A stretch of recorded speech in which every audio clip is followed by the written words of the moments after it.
Bonjour mes très chers bien-aimés, que Dieu vous bénisse aujourd'hui. Et nous sommes toujours en train de parler sur l'équilibre et la grâce. Sûrement vous êtes nombreux à suivre cet enseignement parce que c'est toute une série. Et je vous suggérerai, pour bien comprendre là où on arrive, vous devrez aller suivre les enseignements du passé qui sont sur YouTube et ça va vous permettre à comprendre la suite parce que nous sommes en train d'enseigner en série les enseignements. Et c'est sur l'équilibre et la grâce. On a commencé au début et nous sommes en train de continuer. Et nous sommes presque à la fin de cet enseignement sur l'équilibre et la grâce. Je pense que tout le monde qui a suivi était vraiment béni par ces enseignements. Et nous continuons aujourd'hui en parlant sur le choix. Le choix. En fait, quand une personne arrive à comprendre la loi, c'est là où il devient libre de la loi. Mais le grand problème, c'est quoi? C'est parce que l'homme ne connaît pas la raison de la loi. Pourquoi la loi existe? La loi existe parce que il y a un élément qu'on doit étouffer. Et quand on l'étouffe, l'homme peut un temps soit peu avoir une liaison avec Dieu.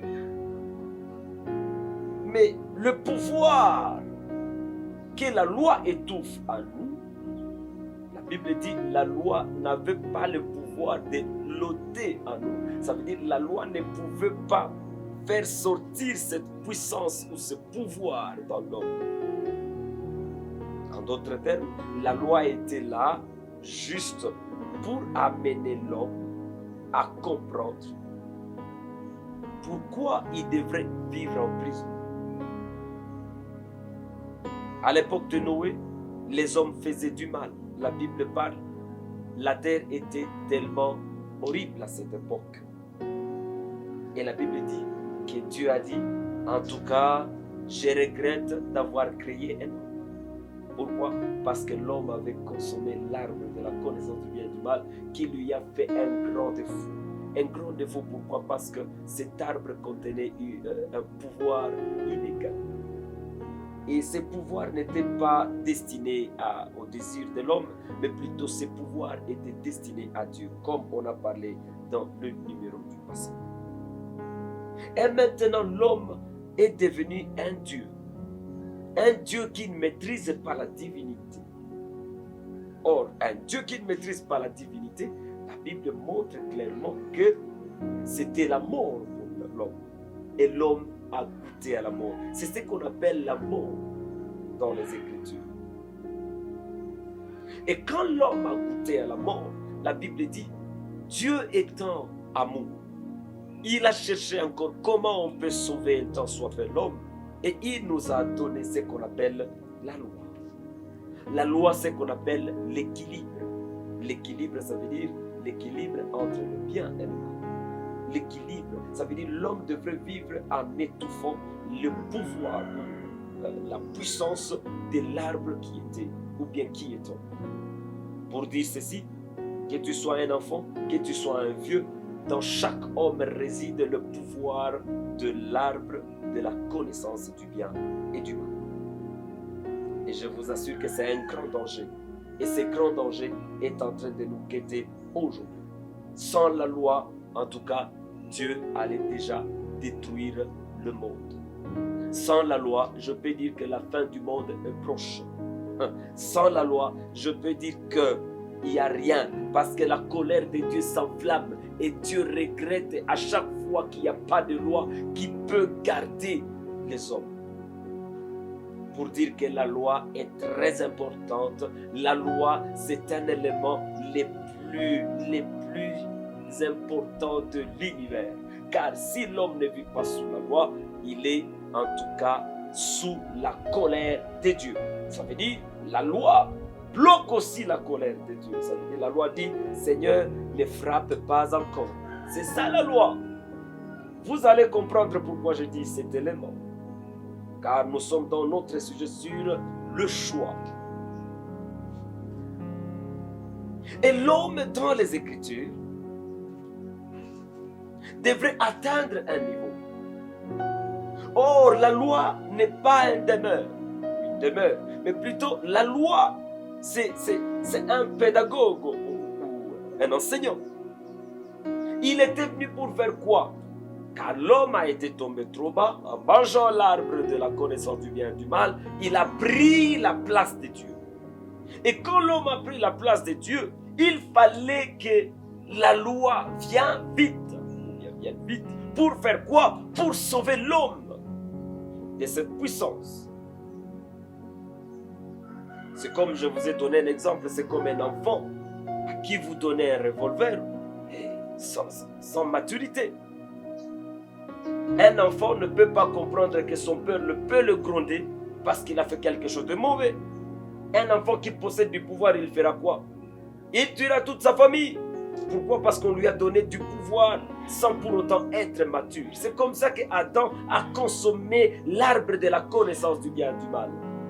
Et cet arbre l'a rendu comme un animal. Ça veut dire que c'est un pouvoir inégalé. Et l'homme n'avait pas la capacité de gérer ses pouvoirs.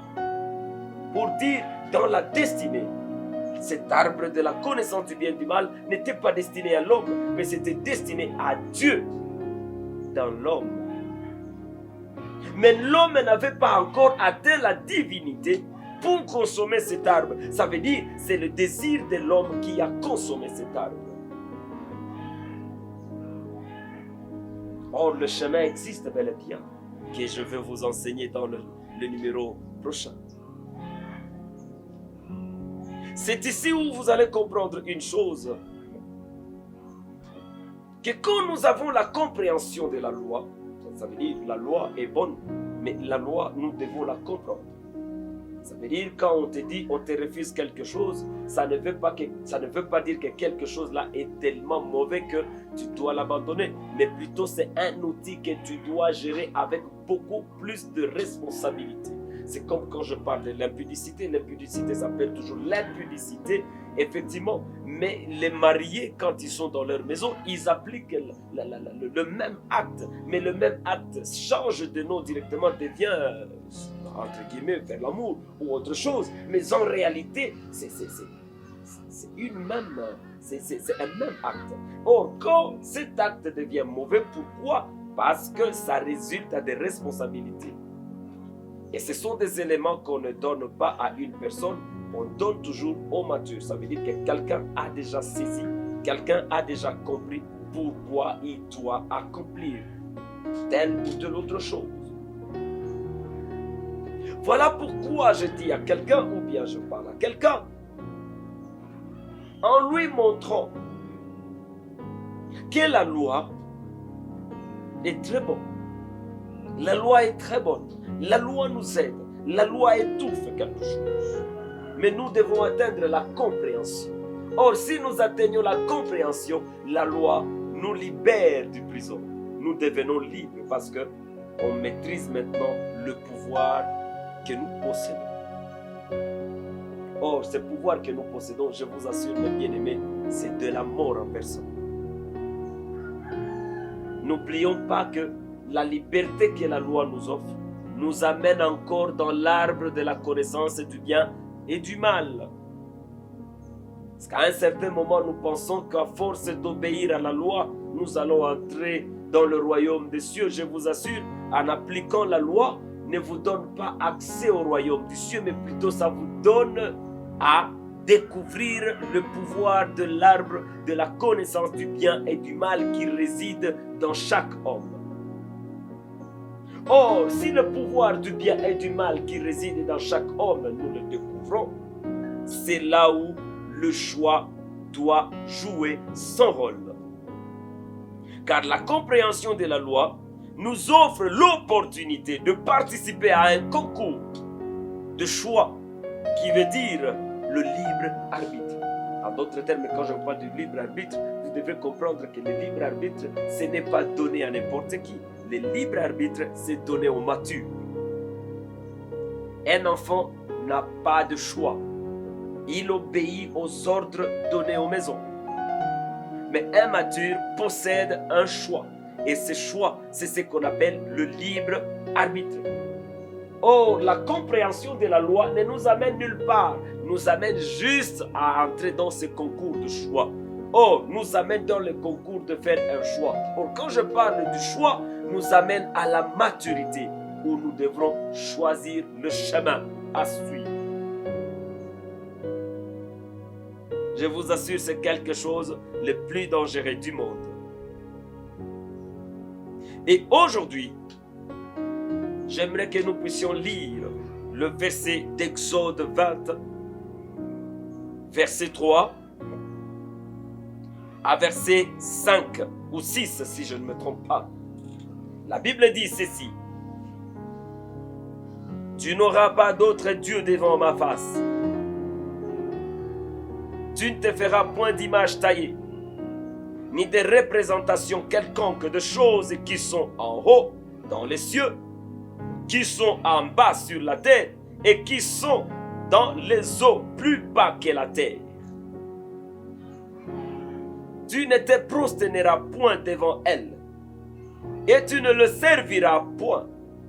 Car moi, l'Éternel, ton Dieu, je suis un Dieu jaloux, qui punit l'iniquité de père sur leurs enfants, jusqu'à la 3e et la 4e génération de ceux qui me haïssent.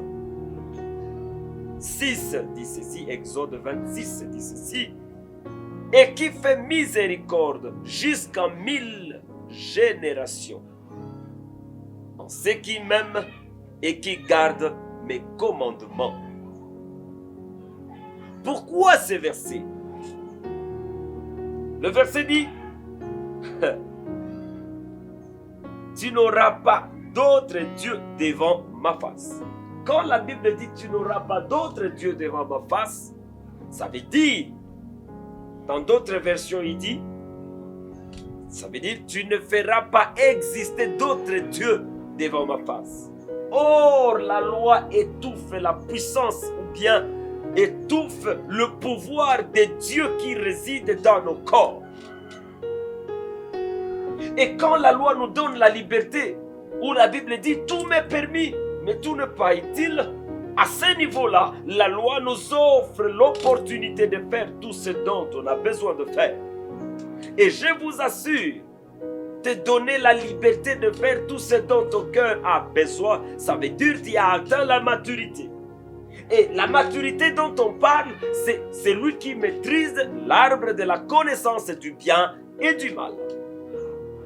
Or, l'arbre de la connaissance du bien et du mal nous a transformés de Dieu. Car la Bible dit ceci dans Genèse 3. La Bible dit, et Dieu dit, que l'homme est devenu comme l'un de nous en ce qui concerne la connaissance du bien et du mal. Ça veut dire l'homme est devenu Dieu.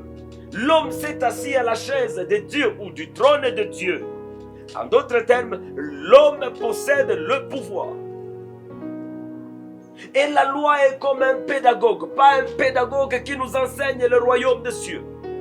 La loi ne nous enseigne pas le royaume des cieux. La loi nous enseigne à maîtriser les éléments de la chair. La loi nous aide à maîtriser la puissance de l'arbre de la connaissance du bien et du mal. La loi ne nous aide pas à entrer. La loi ne peut pas nous amener vers Dieu, mais la loi nous amène à un niveau maintenant où nous devons faire un choix. Et le choix est clair à cette dimension-là. Ou bien accepter d'être Dieu, ou bien renoncer à la divinité qu'Adam nous a léguée. C'est là où réside le choix, mes bien-aimés. Et je vous assure que ce choix n'est pas du tout facile. Et aujourd'hui, nous voyons le monde qui est en train de vivre ce qu'il est en train de vivre. Effectivement, parce que plusieurs ont décidé d'être des dieux. Ceux-là qui ont atteint la maturité ne savent pas. C'est pourquoi aujourd'hui, c'est comme une petite lumière que Dieu envoie pour que tu puisses comprendre ce que tu dois faire comme un choix. Et quand l'homme devient la puissance de l'arbre, et quand l'homme découvre la puissance de l'arbre du bien et du mal, je vous assure, mes précieux frères et sœurs, que ça devient sérieux. La loi nous donne la liberté. Et quand nous avons la liberté, c'est là que nous découvrons que j'ai des droits. Effectivement, parce qu'Adam avait consommé cet arbre que j'appelle l'office de Dieu. Quand Adam avait consommé cet arbre, or cet arbre avait des avantages. Bien que ces avantages étaient tellement immenses que ça fait tomber l'homme dans la mort. Et quand l'homme l'a découvert, je vous assure mes bien-aimés, je vous assure mes précieux frères, que ce pouvoir-là a rendu l'homme Dieu. Et je vous assure, même dans un bébé qui naît aujourd'hui, ce pouvoir réside. Et quand la loi nous donne la liberté, ça veut dire la loi nous donne l'accès à ce pouvoir. Il nous dit, vous pouvez maintenant l'utiliser. Pourquoi? Parce que vous connaissez le danger qui existe. Or, ce pouvoir nous a rendus des dieux. Ça veut dire, quand nous atteignons la liberté, on nous appelle des dieux. Or, quand nous sommes des dieux, or, il y a un autre Dieu, automatiquement, il y a deux dieux. Et quand il y a des dieux, c'est là où le choix doit s'opérer. Ou je me vois égal à Dieu parce que je suis aussi Dieu, ou je renonce à la divinité pour voir celui qui doit être Dieu et qui doit être respecté. C'est là où j'appelle, c'est là où je dis, nous avons une lourde responsabilité de faire un choix. Or, si nous ne comprenons pas que nous avons une lourde responsabilité de faire un choix, nous sommes prisonniers. Et la mort nous assaille. Et c'est là où je dis que le mal est en train de nous appeler. Le mal, c'est quoi? C'est l'arbre de la connaissance du bien et du mal. Je vous assure, cet arbre n'a pas été destiné pour l'homme, mais plutôt cet arbre a été destiné pour Dieu. Mais pour que Dieu arrive à consommer cet arbre, il a fallu que l'homme soit formé à l'image et à la ressemblance de Dieu. Je vous assure, mes bien-aimés, quand il y a Dieu et Dieu, le combat commence. Or, la Bible dit ceci: tu n'auras pas d'autre Dieu devant ma face. En d'autres termes, la Bible dit ceci: il y a des dieux, il y a Dieu et Dieu. Et quand il y a Dieu et Dieu, ça veut dire il y a ce qu'on appelle la jalousie qui commence. Ça veut dire un combat qui commence. Et je peux vous poser une simple question. Savez-vous qui doit gagner? Effectivement, c'est celui qui est le vrai Dieu qui doit gagner. Or, quand nous devenons des dieux, le choix maintenant nous est donné. Et ce choix, je vous assure, ou nous devons renoncer, ou nous devons accepter. Or, si nous désirons devenir des dieux, car nous avons le pouvoir en nous, je vous assure, mes très chers frères et sœurs,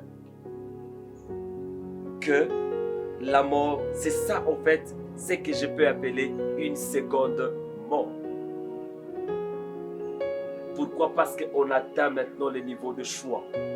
Je vous assure que même notre Seigneur Jésus-Christ devrait atteindre cette dimension-là. Même Ésaïe 7,14 le dit. Il dit ceci: c'est pourquoi le Seigneur lui-même lui donnera un signe. Voici, la jeune fille deviendra enceinte et elle enfantera un fils. Et elle lui donnera le nom Emmanuel. Le nom Emmanuel, ça veut dire Dieu parmi nous. Je descends un peu. Ok? 15. 15, il dit ceci. Il mangera de la crème et du miel jusqu'à ce qu'il sache rejeter le mal et choisir le bien. Et quand on parle du mal ici et le bien, on ne parle pas du mal et du bien qui est dans l'arbre de la connaissance du bien et du mal, mais plutôt on parle du bien et du mal comme l'arbre de la vie et l'arbre de la connaissance du bien et du mal.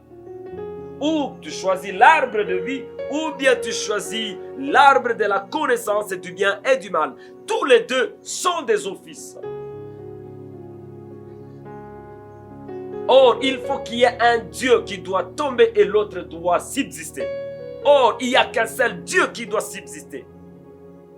C'est pourquoi la Bible dit ceci. Tu ne te feras point d'image taillée. En d'autres termes, tu n'auras pas d'autre Dieu devant ma face. En d'autres termes, ça veut dire, tu ne seras pas Dieu devant la face de Dieu. Tu dois d'abord renoncer.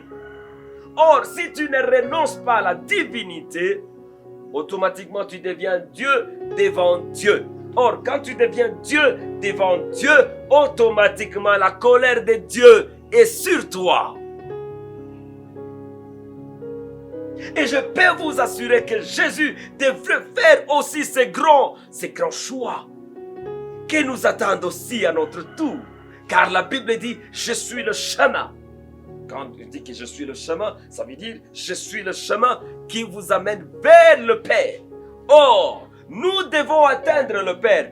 Pour atteindre le Père, nous devons faire quoi? Nous devons renoncer à la divinité. C'est pourquoi je reviens encore dans l'autre verset qui est dans Philippiens. Philippiens 2, 5 à 9 dit ceci. J'aimerais que nous puissions le lire. Philippiens 2, 5 à 9. La Bible dit ceci. Ayez en vous les sentiments qui étaient en Jésus-Christ, lesquels existant en forme de Dieu comme toi, c'est moi qui augmente comme toi, n'a point regardé comme une proie à arracher d'être égal à Dieu. Je répète ces versets s'il vous plaît mes bien-aimés. Si quelqu'un est en train de suivre et m'entendre, il doit comprendre qu'il y a un danger. Et ce danger-là, nous avons la grâce de Dieu. Et la grâce de Dieu, c'est quoi? C'est la compréhension de la loi qui nous permet d'accéder au fruit du Saint-Esprit, qui nous permet de ne pas vivre en Dieu, mais plutôt en Fils. Et là où la Bible dit, c'est au verset 6, la Bible dit, lesquels existant en forme de Dieu. Parce que quand nous disons que Jésus était Dieu, effectivement, nous ignorons parce que la loi nous a étouffés à ne pas comprendre que nous aussi, nous sommes soumis aux mêmes lois que Christ. Christ aussi a traversé la loi et il a fini par comprendre la loi. C'est pourquoi il nous a amené les éléments les plus excellents qu'est la loi. Et la loi a compris que ce monsieur a déjà grandi. On peut lui laisser travailler. Et je vous assure, Jésus avait goûté à la divinité. Jésus sentait la puissance de Dieu. Pourquoi? Parce qu'il opérait des miracles, il faisait des choses qui dépassaient. Et même les hommes commençaient à l'aimer sur le plan politique. Et d'autres commençaient déjà à lui proposer qu'il doit devenir leur roi. Oh, il devrait renoncer à cela. La Bible dit, lesquels existant en forme de Dieu, n'a point regardé comme une proie à arracher d'être égal avec Dieu. Ça veut dire, il devrait accepter qu'il était Dieu, mais il devrait en premier renoncer au pouvoir qui lui donnait l'autorité et le pouvoir de Dieu. Or, si il allait accepter d'être Dieu, consommer la gloire de Dieu, il allait devenir ennemi de Dieu. Verset 7 commence à nous expliquer ce qu'il avait fait pour renoncer à cela. La Bible dit, mais s'est dépouillé lui-même en prenant une forme de serviteur. Comment une personne qui accède, qui a tout un pouvoir. Oh, le pouvoir nous donne autorité, domination, nous donne tout ce que nous pouvons imaginer. Or, si tu as tout ce pouvoir-là, tu es un grand roi. Et comment ce grand roi qui est le roi peut prendre la place du serviteur? Ça veut dire qu'il a compris que devenir Dieu, c'est un piège. Alléluia. Je pense que quelqu'un est en train de saisir ma pensée. Et de plus en plus vous saisissez ma pensée, de plus en plus vous comprenez la grandeur qui se cache à l'intérieur. Jésus a compris, devenir Dieu était un grand danger. Devenir un Dieu était un grand danger. Effectivement, parce que c'est là où Dieu l'attendait. Ok, ça va, tu as compris la loi. Ah, gloire à Dieu. Ah, ok, la loi te donne la liberté. Ah, nous sommes sauvés que pour la liberté. Effectivement, n'oublions pas que la loi de Dieu doit s'inscrire dans nos cœurs. En d'autres termes, si la loi nous a épargné un temps soit peu de la mort, à combien plus forte raison si nous comprenons la loi de Dieu dans notre esprit, dans notre cœur. C'est ici où la Bible dit, en 7, il s'est dépouillé lui-même en prenant une forme de serviteur, en devenant semblable aux hommes et ayant paru comme un simple homme. Ça veut dire un simple homme, c'est celui d'auparavant, ça veut dire un simple homme, c'est celui qui n'avait pas encore goûté à l'arbre de la vie, à l'arbre de la connaissance du bien et du mal. Or, si tu arrives à vaincre cela en toi, ça veut dire que tu as atteint le niveau où tu as fait un bon choix. Mais je vous assure, ce n'est pas du tout facile. Un homme renoncer à son pouvoir, un homme renonce à son trône, un homme qui renonce à ses droits, ce n'est pas du tout facile, je vous assure. Or, la compréhension de la loi nous donne la capacité d'accéder à ce que j'appelle à nos droits ou aux avantages liés aux offices. Ça veut dire atteindre le droit, ça veut dire connaître la liberté de la loi nous donne accès aux droits. Nous donne accès aux droits ou aux avantages liés à l'office de l'arbre de la connaissance du bien et du mal. Ça veut dire, j'ai le pouvoir. Je peux guérir les gens. Je deviens plus puissant.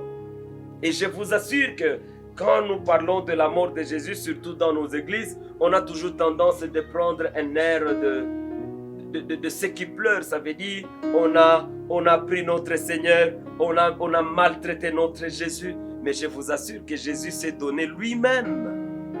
Il avait le pouvoir de se sauver lui-même. Dieu ne lui a pas privé le pouvoir, mais il devrait faire le choix entre utiliser ses pouvoirs ou accomplir la volonté de Dieu. C'est pourquoi je dis ceci, mes bien-aimés.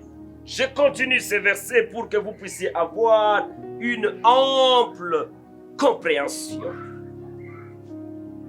Au verset 8 du Philippiens 2, la Bible dit, il s'est humilié lui-même, se rendant obéissant jusqu'à la mort, même la mort, même jusqu'à la mort de la croix. Je répète ce verset pour bien comprendre.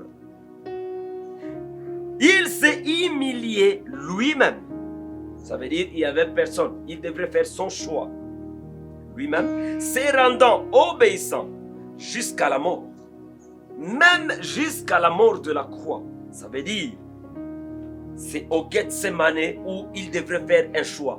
Entre, tu as le pouvoir d'exterminer tout ce qui vient te faire du mal ici, ou bien, tu as le pouvoir de choisir le chemin de mourir pour les autres.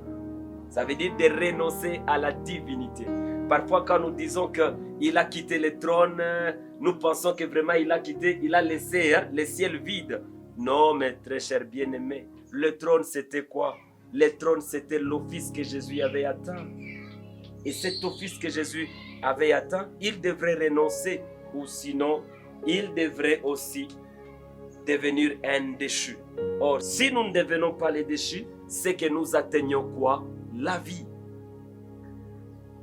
Ça veut dire Dieu devrait lui mettre aussi en examen, comme il l'a fait à Adam. Est-ce que réellement vous comprenez ce qui se passe? Est-ce que réellement vous comprenez le fond de ce message? Or, si vous comprenez le fond de ce message, vous ne serez pas déçus. Car la compréhension de la loi, la compréhension de la parole de Dieu, la compréhension nous amène à découvrir le pouvoir de l'arbre qui nous contient. Et Jésus aussi devrait faire un choix. Ou de faire la volonté de Dieu, ou de faire sa propre volonté. C'est là où je dis ceci, que nous devons faire très attention au pouvoir qui nous a été conféré. L'Église aujourd'hui est restée dans des termes miracles et autre chose. Je n'en disconviens pas. Le miracle, nous avons la capacité et à un certain niveau, ça nous donne de l'orgueil. Et cet orgueil, je vous assure que c'est la mort que nous sommes en train d'attirer à petit feu dans notre vie. Car oublions que nous devons renoncer à cet office et prendre l'autre office, c'est là où devient notre sérieux problème. Et le dernier verset, la Bible dit ceci, au 9e verset du Philippiens 2, la Bible dit, c'est pourquoi Dieu l'a souverainement élevé et lui a donné le nom qui est au-dessus de tout le nom. C'est là où nous allons commencer prochainement. Comprendre le choix que Jésus-Christ avait fait. Ça veut dire, si Jésus-Christ a vaincu le monde, nous aussi, nous allons le vaincre. Vaincre le monde, ce n'est pas vaincre la loi. Vaincre le monde, c'est vaincre la puissance que nous possédons, qui nous transforme en Dieu devant la face de Dieu. Nous devons comprendre cela et le changer, car le temps, la Bible dit, aujourd'hui, si tu entends la voix de ton Dieu, n'endurcissez pas ton cœur. Et aujourd'hui, c'est la grâce. Et je vous dis vrai, mes bien-aimés, vous qui consommez maintenant la puissance de l'arbre de la connaissance du bien et du mal, vous avez le choix à faire. Ou accepter la colère de Dieu, ou accepter d'entrer dans la grâce de Dieu, qui nous donne maintenant notre raison d'existence. Or, nous existons pour Dieu et par Dieu. Que Dieu vous bénisse et qu'il bénisse sa parole aujourd'hui. Restez branchés et abonnez-vous et invitez les autres à écouter cette parole. Sûrement, vous serez bénis par notre prochain numéro. Que Dieu vous rende multiples, que Dieu vous bénisse, que Dieu vous accorde tout ce dont vos cœurs désirent. Car si le désir que vous avez devient le délice de Dieu, automatiquement, vous serez bénis en abondance. Au nom puissant de Jésus-Christ. Amen.